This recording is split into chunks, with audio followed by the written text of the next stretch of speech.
Good evening. Thanks for joining us at Awaz News. I'm Kubrali and I'll be taking you through big news across Canada. Trudeau apologizes for President's recognition of Nazi unit veteran in Parliament. Charges laid after more than 100 fraudulent credit cards registered on OLG's website. Homicide unit investigates death of a man found in Hamilton's Durant neighborhood. Police investigating after dog shot and killed at downtown Toronto Park. Police search for 3 female suspects wanted in assault stabbing at the Dallas subway station. 2 suspects sought in shooting at Vaughan Plaza parking lot. Pickering councillor calls herself a modern-day slave after being docked pay for alleged bullying.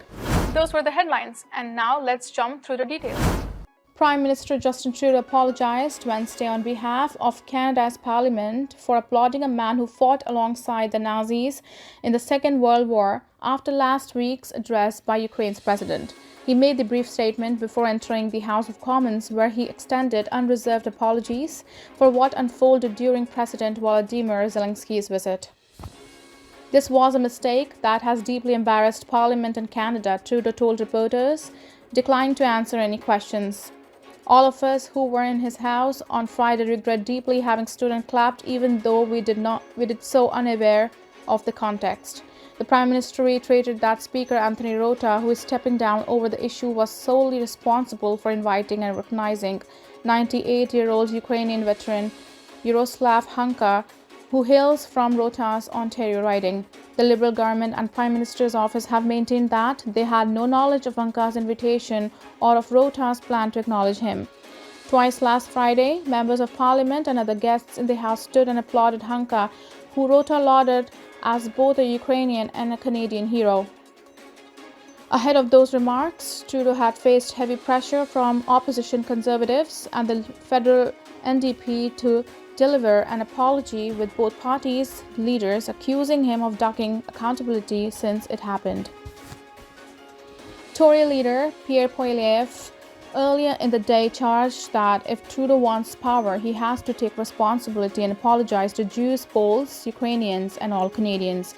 Poilievre went on to say that Trudeau should call Zelensky directly, a suggestion the Prime Minister did not address on Wednesday. In the House of Commons, the Conservatives rejected the apology Trudeau delivered on behalf of Parliament. Homicide detectives are now investigating the death of a man found in Hamilton's Durant neighborhood. Police say the incident had occurred in the early hours of Wednesday morning near the intersection of McNabb and Jackson Street in Hamilton. When police arrived on the scene, they found a 33-year-old man bleeding. He was transported to hospital, where he was pronounced deceased.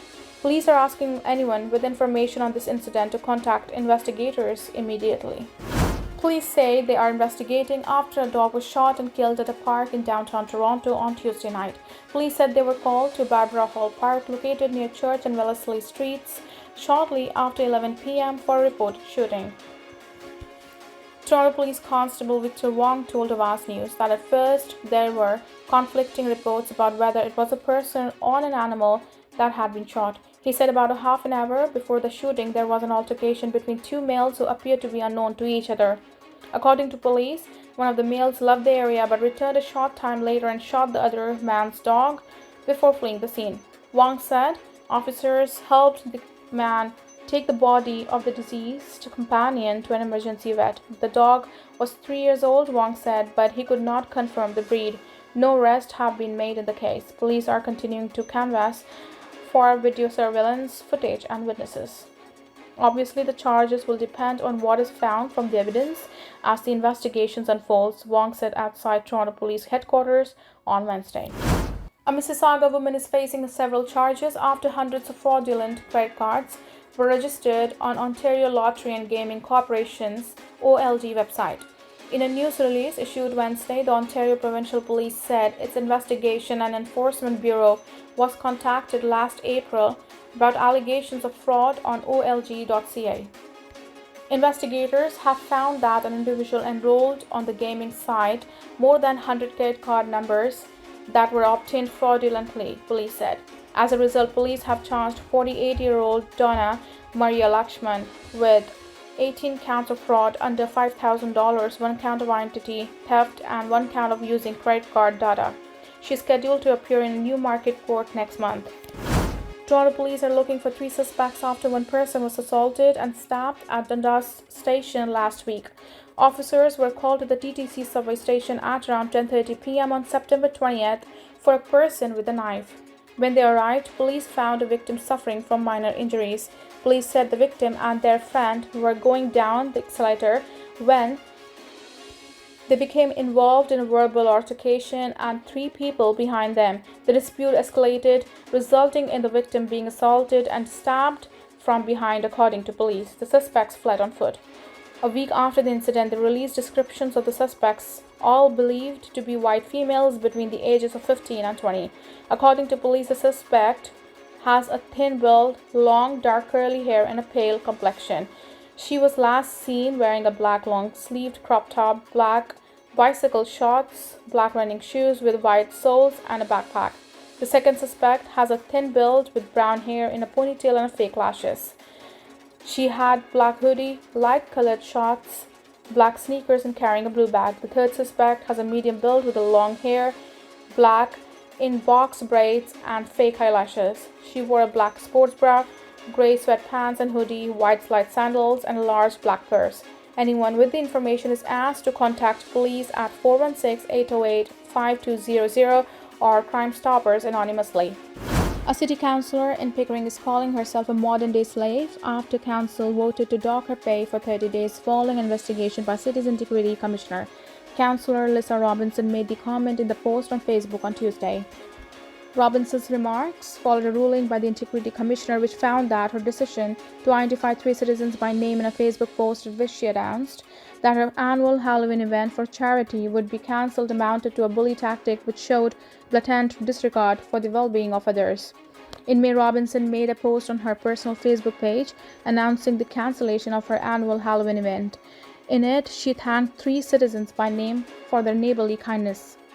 Upon investigation, Pickering's Integrity Commissioner found the post was made after the Committee of Adjustment denied Robinson's application to keep a large shipping container in her side yard for the purpose of storing Halloween decorations. The residents named in Robinson's Facebook post are those who spoke in opposition to the container during a virtual meeting on the matter. In statement of findings, Pickering's Integrity Commissioner called the Facebook post patently unfair, saying that if she wishes to discontinue the event, that is certainly her prerogative, but to blame those who oppose the permanent location of shipping container on her property for that decision is disingenuous. In its statements of findings, the Integrity Commission acknowledged that Robinson has a disclaimer on her personal Facebook page stating that it has no relation to the city of Pickering and said that her decision to name the residents was intended sarcastic.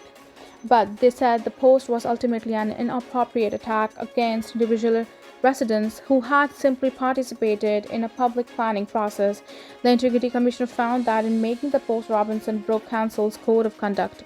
Robinson, it should be noted, has objected to the Integrity Commissioner's findings.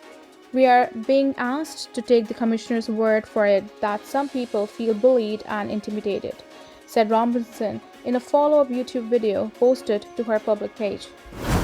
York Regional Police are searching for 2 suspects wanted in connection with a shooting in Vaughan early this month that left a 20-year-old man injured. It occurred in the plaza parking lot. Responding officers observed blood at the scene and found numerous shell casings but did not locate any victims. Officers said they were later notified that a 20-year-old man suffering from gunshot wounds was dropped off at the hospital in Toronto. His injuries were determined to be non-life-threatening. Investigators have since identified multiple suspects connected to the shooting and executed several search warrants last week. As a result, police said a firearm was seized. They also arrested 23-year-old Sierra Frecairns and charged him with accessory after the fact. On Wednesday, police announced they issued arrest warrants for 2 suspects, 20-year-old Dantes Gordon and 25-year-old Dequan Liminis. Gordon and Liminis are wanted for a total of 9 firearm-related offenses. Police released a photo of Gordon in a vehicle described as 2019 to 2023 white Acura RDX, believed to be connected to the shooting. This was all from us today. I'm Kubra Ali, and I'll see you back tomorrow, same time, same channel. Have a good night.